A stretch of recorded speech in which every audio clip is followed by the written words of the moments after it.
글로벌 증시 마감 시황 전해드리겠습니다. 유럽과 미국 모두 다 강하게 상승을 했습니다. 기분 좋았던 그런 하루가 되겠는데요. 종가부터 보시죠. 자, 이날 다우지수가 2.6%나 올라가면서 31,500선을 회복하는 흐름이 나왔고요. S&P 500도 3%, 그리고 나스닥 지수도 3.3%. 이날 아주 모두 다 강하게 올라갔던 하루였습니다. 자, 시장의 키워드는 두 가지가 되겠는데요. 첫 번째가 투자 심리, 두 번째가 발언이 되겠습니다. 자, 우선은 중요도 기준으로 투자 심리부터 먼저 보겠습니다. 우선 예비치에 이어서 6월 미시간대 소비자 태도 지수의 확정치가 발표가 됐습니다. 시장 소비자들의 이런 심리 상태를 볼 수가 있는 지표가 되겠는데요. 시장에서 주목했던 것은 바로 기대 인플레이션이 되겠습니다. 이 12개월 기대 인플레이션은 지난 5월 수준 5.3%를 유지를 했었고요. 이 앞서 발표된 예비치보다도 낮아진 흐름을 보여줬습니다. 이 기대 인플레이션이 높아지게 되면서 연준이 75bp를 하게 된 배경이 됐었는데요. 이러한 부분들이 어느 정도 안정화됐다라고 볼 수가 있습니다. 자, 결과적으로 주식시장의 본격적인 상승세를 나오게 했던 그런 재료가 되겠습니다. 여기에 더해서 이날 국제유가가 오르기는 했지만 계속해서 공급 증가와 관련된 재료들이 나와줬고요. 여기에 비철금속과 곡물 가격들, 이런 원자재 시장 품목들이 가격이 떨어지게 되면서 이날은 좀 더 가격 급증과 관련된 부담이 많이 덜했습니다. 자, 그리고 금요일 개장 전에 나왔던 연준 인사의 발언이 있었는데요. 제임스 블러드 세인트루이스 연은 총재입니다. 시장에서 슈퍼 매파라고 지금 알려져 있고 계속해서 금리를 올리는데 강하게 올리자라고 주장하는 사람입니다. 근데 이분께서 이 금리 인상이 경제를 둔화시키기는 하겠지만 성장 추세를 늦출 뿐 침체와 관련해서는 좀 시장이 과하게 반응을 했다라고 발언을 했습니다. 이러한 내용 속에서 평소보다는 상당히 덜한 그런 매파적인 발언을 얘기했습니다. 거기에 경기에 대한 자신감까지 얘기를 하게 되면서 파월 의장에 이어서 이날 발언들에서 좀 더 시너지가 났던 하루가 되겠습니다. 자, 이어서 섹터와 업종별 흐름 체크해 보겠습니다. 지금 전 섹터가 올라갔습니다. 아주 기분 좋게 올라갔고요. 그리고 강세도 상당히 세게 나왔는데요. 평균 3% 올라갔습니다. 지금 세부적으로도 목요일장 대비해서 금요일장에는 상당히 경기 침체에 대한 우려가 줄어든 흐름인데요. 가장 강했던 게 이 원자재 관련해서 소재 섹터가 되겠습니다.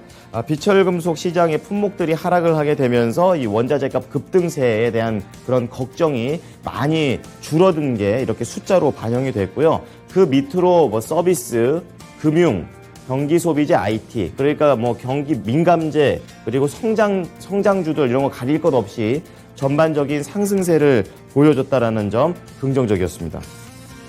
자, 이어서 종목별 흐름으로 조금 더 자세하게 들어가 보겠습니다. 지금 전반적으로 다 올라가는 그런 상승 흐름을 보여줬었고요. 버라이즌 커뮤니케이션즈, 이 중간에 있는 종목은 이제 개별적인 악재가 단기 악재로 나오면서 2% 밀렸습니다. 자, 우선 대형 IT 종목들 성장주들 보겠습니다. 뭐 적게 올라간 게 2.4%의 반등이 나온 거고, 대부분의 종목들이 3% 이상, 뭐 크게 올라간 것은 뭐 메타 플랫폼스 같은 경우에는 7% 이상 강하게 반등을 줬던 하루가 되겠는데요. 우선은 마이크로소프트, 그리고 애플, 아마존, 이 세 가지 회사는 경기 침체가 오더라도 실적을 계속 잘 낼 수 있다라는 그런 기대감 속에서 이날 상승했습니다. 마이크로소프트가 3.4%, 애플이 2.4%, 그리고 아마존이 3.5% 올라갔고요. 그리고 이게 경기에 대한 그런 우려가 줄어들게 되면서 광고 수익이 다시 늘어날 수 있다라는 기대치가 반영된 게 바로 두 종목입니다. 구글의 모회사 알파벳 5.2%, 메타 플랫폼스 간만에 강합니다. 7.1% 강한 상승세를 보여줬습니다. 자, 중간으로 넘어와 보시면 국내 증시에도 영향을 미치게 되는 반도체 관련된 내용인데요. 필라델피아 반도체 지수가 지금 4.4% 급등을 했습니다. 아직 조금 바닥권이긴 하지만 그래도 강하게 고개를 들어 올린 하루였고요. 이날 비메모리와 관련해서는 흐름이 좋았습니다. 엔비디아가 5.5%, 연결해서 AMD가 5.6%, 그리고 퀄컴이 4%, 인텔이 3.2%로 강하게 올라갔습니다. 업황에 대한 그런 부진함 때문에 그동안 밀려왔었습니다. 하지만 이 장기적인 전망은 여전히 긍정적이다라는 내용에서 비메모리들 전반적으로 반등을 줬었고요. 그리고 삼성전자, SK 하이닉스와 연관이 있는 마이크론 테크놀로지 이날 3.9%로 같은 상승세를 타줬습니다. 증권사 웰스파고 쪽에서 이익 둔화에 대한 가능성이 있긴 하지만 역시 비메모리와 마찬가지로 장기적인 관점은 계속해서 견조하다라는 의견을 냈고 여기에 따라서 올라갔습니다. 자, 오른쪽으로 쭉 넘어와 보시면은요, 산업재와 그리고 소비재 약간은 온도차가 있는 그런 상황이 되겠습니다. 우선 경기에 대한 자신감을 드러낸 연준 인사들의 발언 덕분에 이날 산업재들은 다 상승을 했습니다. 대표적으로 허니웰이 지금 3.1%, 3M이 3.2% 올라갔고요. 밑에 쪽에 포진되어 있는 기계장비 쪽, 캐터필러가 3.8%, 디어앤컴퍼니가 4.4%대의 상승세를 보여줬고요. 침체에 대한 우려가 줄어들게 되면서 경기 방어주 성격을 띠고 있는 소비재들은 약한 상승세를 보여줬습니다.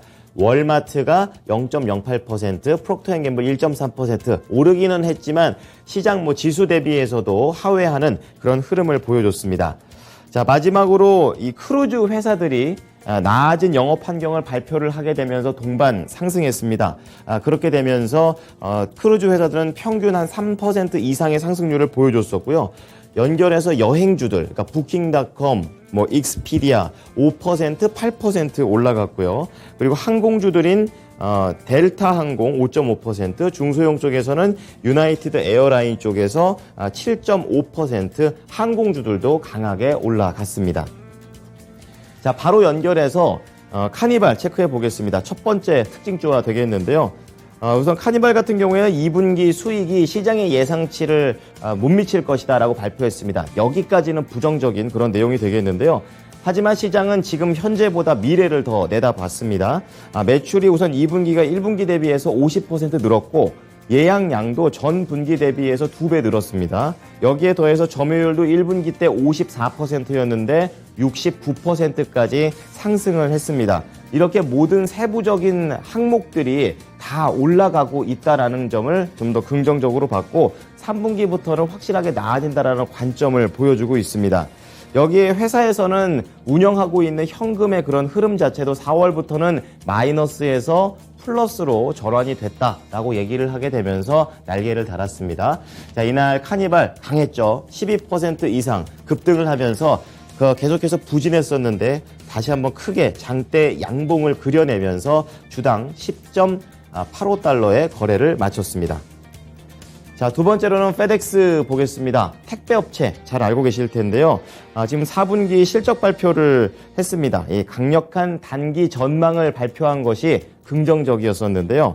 우선은 시장에서는 이 페덱스라는 회사 자체가 내부적인 이런 운영의 효율을 살려서 지금 선적 수요, 공급망에 대한 그런 우려가 있는데 이 부분을 이겨낼 수 있다라는 그런 전망을 얘기했습니다. 그게 도움이 됐고요. 여기에 더해서 배당금도 53% 인상을 하게 되면서 1980년 이후 100분율 기준으로 페덱스는 아주 강했던 하루를 맞이했습니다. 장중에 이제 윗골이 달고 좀 내려오기는 했지만 6.6% 올라가면서 주당 240달러에 안착했습니다. 자, 이어서 유럽 증시도 보겠습니다. 미국에 이어서 유럽도 이미 긍정적인 시그널들을 충분히 보여주고 있는데요. 원자재 시장에 대한 그런 가격 하락이 가장 유효했습니다. 인플레이션에 대한 그런 걱정이 줄어들게 되면서 독일 닥스 지수가 1.5%, 그리고 영국의 푸츠백 지수 2.6%, 프랑스도 3.2% 강한 상승세를 보여줬습니다. 미국과 마찬가지로 지금 민감주들도 흐름이 좋았는데 유럽에서는 조금 더 성장주들의 흐름이 좋았다는 게 특징이 되겠습니다. 자, 다음은 상품 시장 체크하겠습니다. 국제 유가는 올랐습니다. 3.2% 상승을 하면서 107달러의 거래를 마쳤는데요. 최근에 110달러 아래로 살짝 내려와 있는 그런 상황이고, 앞서 말씀을 드렸다시피 산유국들이 이런 공급량을 늘리겠다라는 그런 내용이 나오게 되면서 이날 유가는 조금 100달러 중반에서 어느 정도 안정세를 좀 찾아가고 있는 흐름이고요. 그리고 구리 가격 보겠습니다. 이 산업용 금속 가격이 계속해서 전반적으로 구리를 포함해서 다 조정을 받고 있습니다. 그동안 치솟았던 거에 비해서 좀 안정세로 간다라는 걸로 시장에서는 해석을 했고요. 8,300달러 후반에서 거래를 마쳤습니다. 자, 그리고 안전자산인 금값은 이날 지금 위험자산 선호 현상이 있었지만 달러 약세 영향을 받게 되면서 강보합으로 거래를 마쳤고요. 10년물 국채금리 수익률은 연준이 계속해서 위원들이 침체 우려는 좀 과하다라는 발언을 계속 하게 되면서 이날 상승을 했습니다. 자, 이어서 미국 연결해 보겠습니다. SH인베스트먼트 김선형 연구원입니다. 연구원님 안녕하십니까? 예, 안녕하십니까? 네, 미국 증시 아주 강하게 상승하면서 한 주를 마쳤는데요. 세부적으로 어떤 재료들이 있었나요? 예, 지난 금요일 뉴욕 증시는 시장 내 11개 전업종이 상승한 가운데 3대 지수가 모두 2.7에서 3.1% 가까운 급등으로 거래를 마쳤습니다. 경기 침체 가능성이 높아지면서 연준의 공격적인 금리 인상도 주춤해질 수 있다는 전망이 증시에 크게 퍼진 건데요. 미시간 대학의 6월 소비자 심리의 지수가 역대 최저로 하락하는 등 인플레이션 상승으로 따른 소비 지출이 주춤하면서 경기 침체 우려가 두드러진 하루였습니다. 특히 S&P 500 지수는 지난 2020년 5월 이후 가장 높은 상승세인 3.06%의 오름세를 보였고 주간으로 3대 지수는 모두 3주 만에 처음으로 상승했으며 다우지수는 5.4%, S&P 500은 6.5%, 나스닥은 7.5%의 급등세를 보였습니다. 여기에 증권사 JP모건이 미국 경제가 침체를 피할 것이라면서 투자자들이 올 하반기 주가의 강력한 상승에 대비해야 한다고 전망한 점이 시장 반등의 또 다른 원인이었는데요. JP모건은 올 하반기에 연율 물가 상승률이 약 9.4에서 4.2%대로 급락할 것으로 예상하면서 이로 인해 중앙은행들이 정책을 선회하면서 경기 둔화를 피할 수 있을 것이라며 경기 침체가 조만간 현실화되지 않을 것이라고 예상할 뿐만 아니라 글로벌 성장률이 상반기 1.3%에서 하반기에는 3.1%로 높아질 것이라고 전망하고 있습니다. 앞서 말씀드린 대로 6월에 미국 소비자들의 경제 신뢰도가 사상 최저치를 경신한 데 따라 연준의 금리 인상 속도에도 제동이 걸릴 수 있다는 전망에 힘이 실린 점이 시장의 호재였습니다.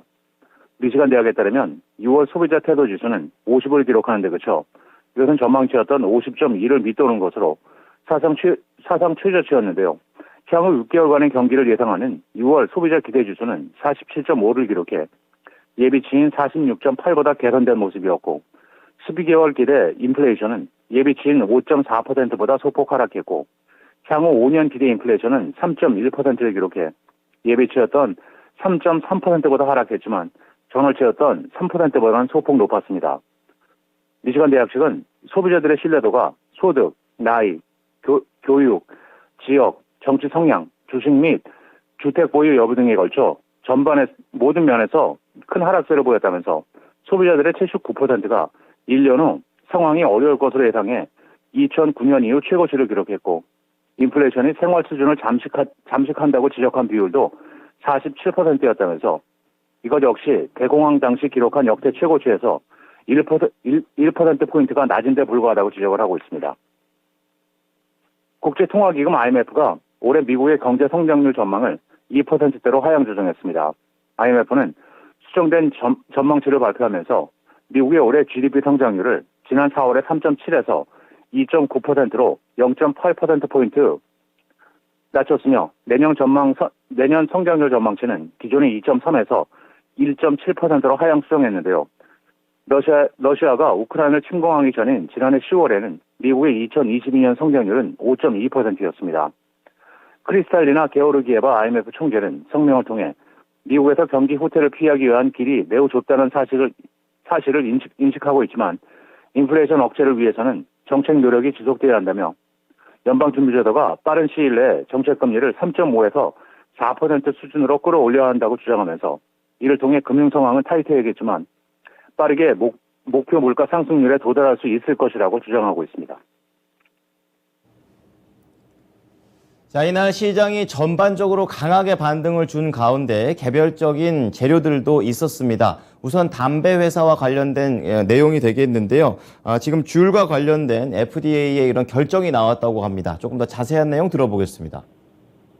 예, 그렇습니다. 미국 법원이 식품의약청 FDA의 전자담배 줄 판매 금지 조처를 일시적으로 효력 정지시킨 데 따라 당분간은 판매가 가능해졌다는 뉴스로 줄의 모회사인 담배업체 알트리아의 주가가 지난 금요일 2.1%가 상승해 43달러 40센트의 거래를 마쳤습니다. 워싱턴 DC 항소순회법원 재판부는 FDA의 판매 금지 효력 발생을 늦춰달라는 줄의 요구를 받아들인 데 따라 법원이 관련 내용에 대해 심리를 하는 동안 줄은 계속해서 전자담배를 판매할 수 있게 된 건데요. 줄 측은 판매 금지 효력 정지 가처분 신청이 받아들여지지 않을 경우 파산 보호를 신청하는 방안까지 검토한 것으로 알려지고 있습니다. 한편 FDA 측은 줄 전자담배 흡연과 연관된 위험성을 발견한 것은 아니지만 줄이 자사의 전자담배가 안전하다는 점을 입증할 충분한 증거들을 제출하지 못했다면서 판매 중단을 결정했고 소매업체들에게 줄 제품을 판매대에서 없애도록 했으며 소비자들에게는 FDA의 승인을 받은 다른 전자담배를 사용하라고 제안한 바 있는데요. 반면 줄 측은 FDA 결정이 부당하다면서 자사가 전자담배의 안전성을 입증하는 방대한 데이터를 제출했지만 FDA가 이것을 받아들이지 않았다고 주장하고 있습니다. 마지막으로 내일은 전미부동산중개인협회 5월 잠정주택 판매, 즉 펜딩홈 세일즈가 발표되며 시장의 예상은 전달 대비 2% 감소이며 이어 상무부의 5월 내구재 주문량이 발표되고 다우지수 구성 종목인 나이키를 시작으로 제프리스 파이낸셜, 키에너지 서비스스, 치타 모바일, 캡스톤 그린 에너지, 그리고 라이프웨이 푸드가 지난 분기 실적을 발표합니다. 지금까지 SH인베스트먼트 김선영 연구원이었습니다. 연구원님 잘 들었습니다. 예, 감사합니다.